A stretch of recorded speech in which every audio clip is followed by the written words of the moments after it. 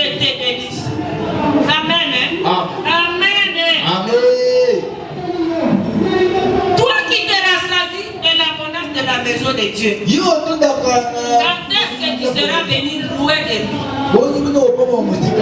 Quand est-ce que tu seras venu louer de lui? Tu n'es pas assoiffé de lui. Tu ne le cherches pas comme il se doit. La Bible nous dit, car au verset 10, car auprès de toi est la source de vie. Par ta lumière, nous voyons la lumière. Amen. Dieu qui est lumière. Quand tu es à côté de lui, tu verras plusieurs lumières. Plusieurs lumières, c'est le travail. Tu ne fais même pas quoi? Tu ne fais même pas des demandes d'emploi. Parce que tu es à côté de Dieu. Tu vas recevoir le travail. Tu vas croître spirituellement. Parce que tu es à côté de lui. Par sa lumière, tu vas voir des lumières. Amen.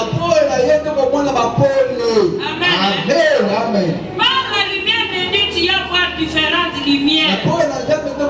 Tu seras béni. Tu vas travailler dans le naturel. Tu seras respectueux. Tu auras tout ce dont tu as besoin. Pas seulement matériel, mais surtout spirituel. Parce que tu es à côté de Dieu. Quand le Seigneur va étendre sa main, le verset 11, toi aussi tu seras protégé. À Dieu tu auras aussi la protection. À Dieu tu auras tout ce dont nous avons besoin. Nous voyons que le désir de David était de rester en communion avec Dieu. Il était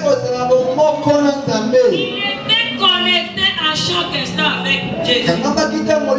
Mais il y a des fois où là, toi tu te déconnectes. Il y a des fois où tu te déconnectes. Même si on te suit au nom de Jésus, reste toujours ferme. Le verset 4 du verset du chapitre 42. Mes larmes sont ma nourriture jour et nuit, pendant qu'on me dit sans cesse, où est ton Dieu? Aujourd'hui, tes larmes sont ta nourriture. On te dit sans cesse, où est ton Dieu? Lorsqu'on se moque de Dieu, suite au problème que tu as, que fais-tu? On se moque de ton Dieu, on se moque de toi. Quand tu as un problème,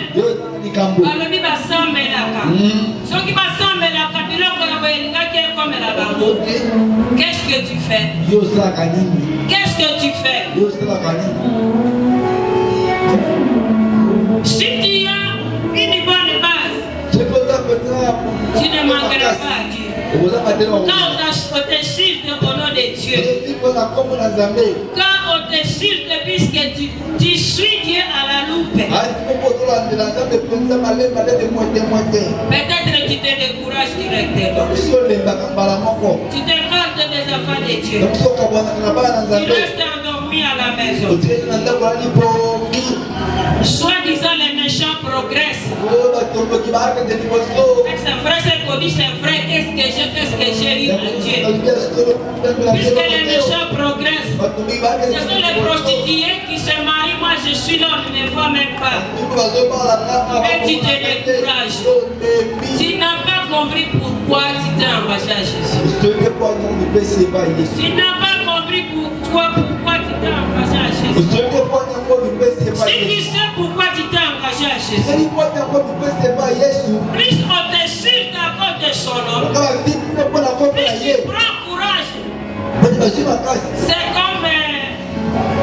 comme l'aveugle là. Quand on lui disait Bartimée, quand on lui disait tais-toi, la Bible dit qu'il criait encore davantage. Fils de David, aie-moi. Pourquoi toi quand on te suit au nom de Jésus directement tu es fini? Aie pitié de moi. Amen. Même quand tu vois les prostituées se marier, tu dis pourquoi moi qui cherche le Seigneur jour et nuit, Je ne me marie pas. Je ne me marie pas. Moi j'ai toujours dit que ce que tu vis c'est une grâce. Parce que peut-être si tu avais beaucoup d'argent, tu n'allais plus venir à l'église. Ils ont voulu que tu sois ce que tu es. Tu continues à chercher la face de Dieu. Je ne dis pas que les riches vont entrer, les pauvres vont entrer dans le royaume des cieux. Beaucoup de pauvres sont jaloux. Beaucoup de pauvres insultent Dieu. Amen. Amen. Amen. Mais présente-toi devant le Seigneur de la façon dont tu vis. C'est ce que Dieu a voulu. Mais n'étouffe pas la soif de Dieu en toi. Plus tu mérines la soif de Dieu en toi, plus tu vas prospérer de tous égards. Le travail, tu es là. L'argent, tu es là. L'honneur, tu es là. La croissance spirituelle, tu es là. Les dons, tu es là. Puisque tu es assoiffé de la présence de Dieu en toi. Tu es assoiffé de la présence de Dieu en toi. Amen. Amen.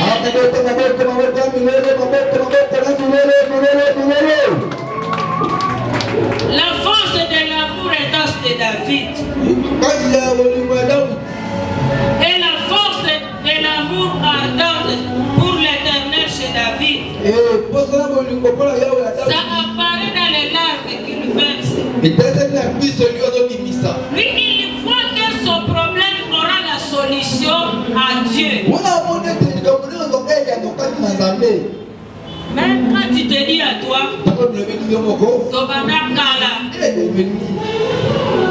comment on a créé l'autre côté, tu ne verras rien. Tu ne verras rien. Il faut endurer.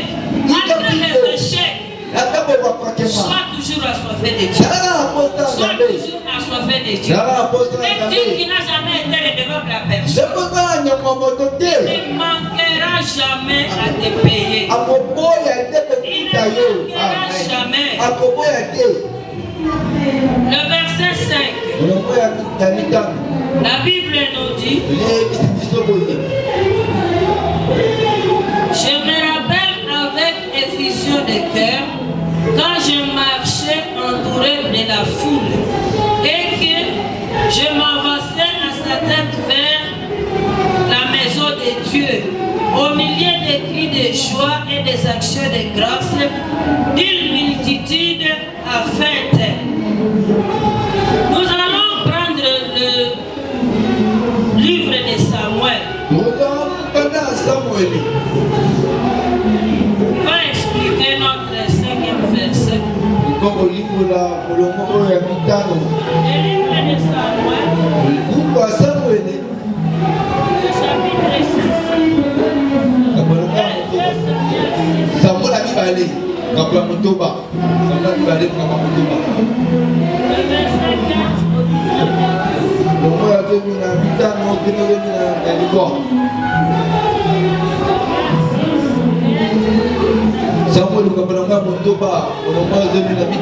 David et toute la maison d'Israël firent monter l'arche de l'alliance avec des cris de joie et au son des trompettes. Comme l'arche de l'Éternel entrait dans la cité de David, Michal, fille de Saül, regardait par la fenêtre et voyait le roi David sauter et danser devant l'Éternel. Elle le méprisant dans son cœur. Après qu'on eut amené l'arche de l'alliance, on a mis à sa place au milieu de la tente de David, que David avait dressée pour elle. Et David offrit devant l'Éternel des holocaustes et des sacrifices d'action de grâce. Quand David y achevait d'offrir les holocaustes et les sacrifices d'action de grâce, il bénit le peuple au nom de l'Éternel des armées. Puis il Il distribua à tous les peuples, à toute la multitude d'Israël, hommes et femmes, à chacun un pain, une portion de viande et un gâteau de raisin. Et tous les peuples s'en allaient chacun dans sa maison. Amen. Nous voyons David avec dans les problèmes. Il a des problèmes. Mais quand je me rappelle avec des fusions de tête, quand je marche entouré de la foule, dès que je m'avançais à sa tête vers la maison de l'Éternel, au milieu des cris de joie et des actions de grâce, une multitude a fait. Tu vois, David, malgré les problèmes, il avance à l'Éternel. Puisqu'il sait que c'est à l'Éternel qu'il sera béni. C'est à l'Éternel qu'il va apaiser sa soif. Je vais te dire que ton problème que tu as, tu n'auras pas de solution si tu n'es pas assoiffé de Dieu. C'est quand tu seras assoiffé de Dieu que tu auras la solution à ton problème. Amen. Amen.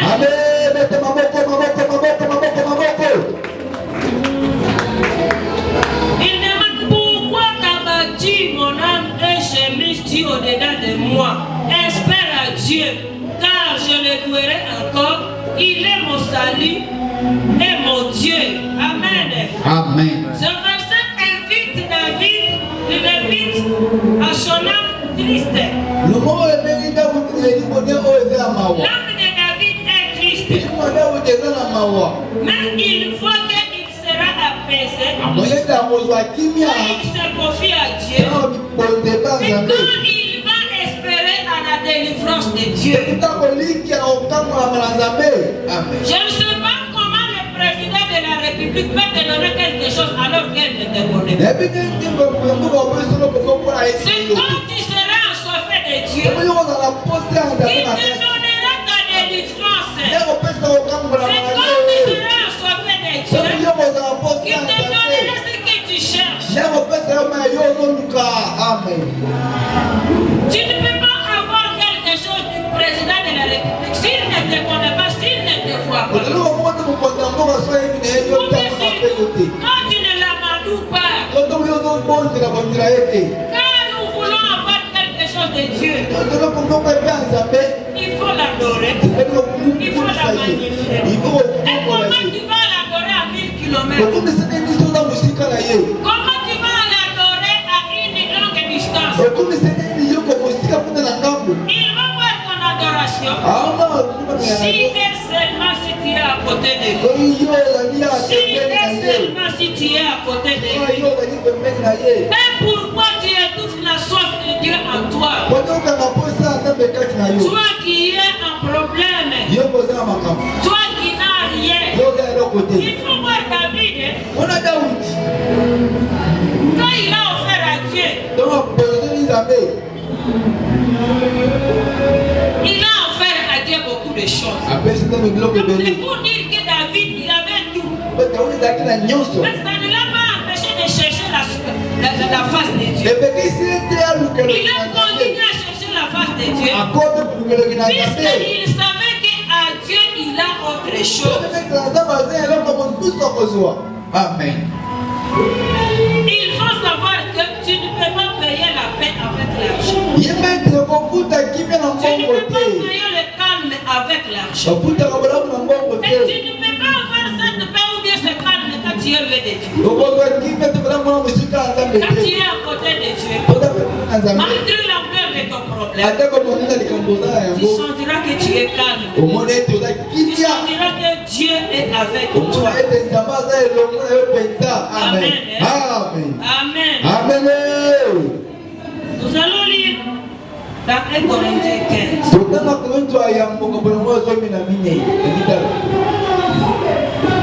Corinthiens chapitre 15.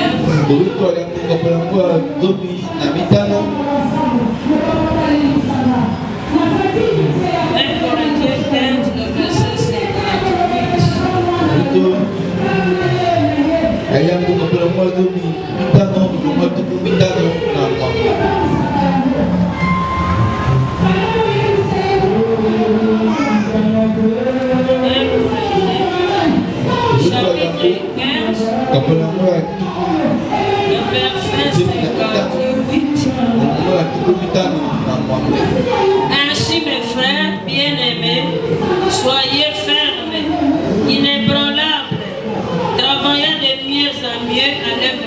Seigneur, sachant que votre travail ne sera pas fait dans le Seigneur. Amen. Amen. Ce qui nous intéresse ici, on dit travailler mieux à mieux. Mieux à mieux. Si tu es pasteur, fais plus que ce que tu fais. Si tu donnes l'achat parcelle, fais mieux que ce que tu fais. Si tu es choriste, fais mieux ce que tu fais. Travailler de mieux à mieux.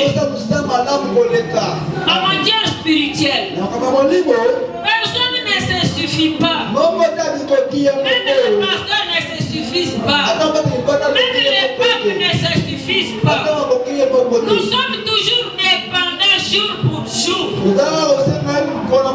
Nous sommes toujours assoiffés de Dieu jour pour jour. Amen. C'est pourquoi Paul nous dit de travailler de mieux à mieux. Travaillons de mieux à mieux. Tu ne veux pas manquer aux activités de l'église. Et toi-même, tu dis, je ne manquerai jamais. Le jeudi, tu es là. Le samedi, tu es là. Le dimanche, tu es là. Même tu fais en délai, tu peux venir même ici à l'église, tu balais. Je vais te dire que ça ne suffit pas. Ça ne suffit pas. Fais cela encore de mieux à mieux.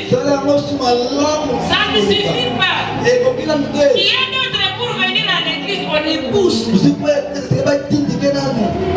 les secoue pour venir. Toi, on ne te secoue plus. Tu sais que ce dimanche, tu viens. Tu sais qu'il y a une activité à l'église, tu viens. Ça ne suffit pas. Ne crois pas que tu te suffis. Fais encore de mieux à mieux. La Bible nous dit que notre Dieu n'est pas charnel, comme je viens de dire ici. Il est spirituel. C'est pourquoi même, si tu te sens dans un confort charnel, puisque tu as ceci ou cela, tu réussis aux études, et ça te fait la joie. Tu ne cherches plus le Seigneur puisque tu réussis un problème. Tu n'es pas dans un confort qui est normal. Tu es dans un confort qui est anormal. Cherche toujours le confort spirituel. Et ne cherche plus à quitter ce confort.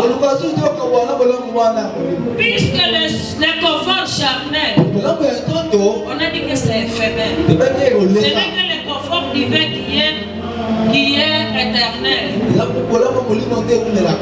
Nous devons chercher à vivre comme Jésus.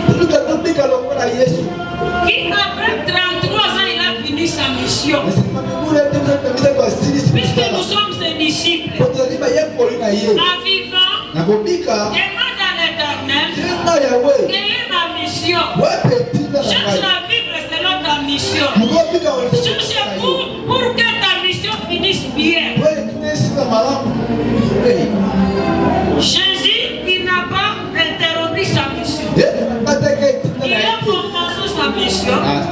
Il a cheminé avec sa mission sans interruption. Et il a fini sa mission. C'est pourquoi il était obligé de se connecter à son Père. Toi, dans ta mission, réellement tu es connecté à ton Père. Est-ce que tu es ensoiffé de Dieu? Comment tu vas faire ta mission loin de Dieu? Cherche toujours la connexion avec lui. Cherche toujours la communion avec lui. Ta mission n'est pas seulement venir manger des boules et des foufous. Mais ta mission est d'exploiter ce qui est Dieu et ce que Dieu a mis en toi. Des potentiels. Exploite des potentiels. Si tu chantes, exploite ce que Dieu a mis en toi. Pas seulement manger le foufou. Puisque tu auras un compte à rendre. Tu auras un compte à rendre. Nous avons l'obligation avons l'obligation d'être assoiffés de Dieu. Puisque nous aurons des comptes à rendre. Si tu es le seul à Dieu, si tu es assoiffé de Dieu, tu accéderas un jour à des choses qui sont concrètes. Même si aujourd'hui tu n'accèdes pas à ces choses, si réellement tu es assoiffé de lui, tu accéderas à des choses concrètes. Mais tu peux faire 10 ans dans le salut. Tu pries pour une même raquette. Ça ne se réalise pas. C'est peut-être Dieu loué de Dieu. Amen. Mais quand tu es avec Dieu, les choses seront concrètes. Tôt ou tard, les choses seront concrètes. Tôt ou tard, tu vas témoigner. Tôt ou tard, Dieu va se manifester à toi. Amen.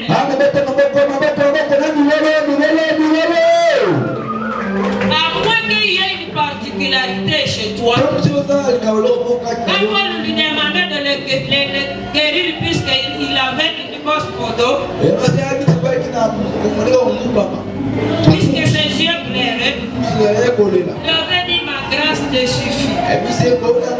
Même quand tu es approché au Seigneur, tu vas aboutir aux choses qui sont concrètes après un certain moment. Puisque lorsque le Seigneur nous bénit, c'est pour que nous approchions encore à Dieu, c'est pour que nous le glorifions.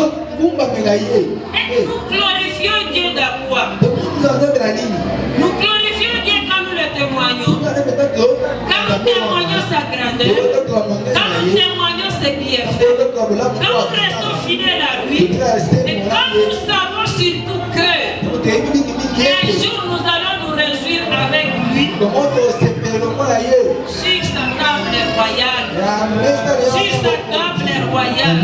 Nous ne sommes pas là seulement pour courir derrière le Seigneur dans le vide. Nous courons derrière le Seigneur pour notre bien.